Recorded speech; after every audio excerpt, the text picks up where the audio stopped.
આજે ધોરણ 10ની પરીક્ષા અને બાળકોના ઉજ્જવળ ભવિષ્ય માટે આજે જાયન્ટ સ્કૂલ ઓફ બોટાદ એ બોટાદ શહેરની અંદર 5500+ વિદ્યાર્થીઓને ચોકલેટ આપી મોં મીઠું કરાવી અને ખૂબ ખૂબ શુભેચ્છા પાઠવે છે અને એને બેસ્ટ ઓફ લક. ત્યારે વાલીઓને મારો સંદેશ એટલો જ છે કે આવતા પરિણામ ઉપર ધ્યાન આપવા કરતાં પોતાના બાળકે જે મહેનત કરી છે એ પેપરમાં ખરા અર્થમાં સરીદાર થઈ અને એમનું પરિણામ ખૂબ સારું આવે.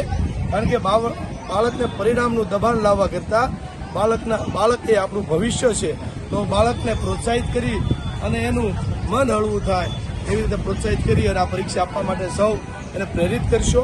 જાયન્ટ સ્કૂલ ઓફ બોટાદનો આ મોં મીઠું કરાવવાનો એક જ પ્રયત્ન છે કે જે બાળક પરીક્ષા આપવા આવે છે એ મોં મીઠું કરી અને એનું મન અને તન મન હળવું થાય અને તણાવ મુક્ત થાય એટલા માટે અમારો નાનો એવો પ્રયાસ છે.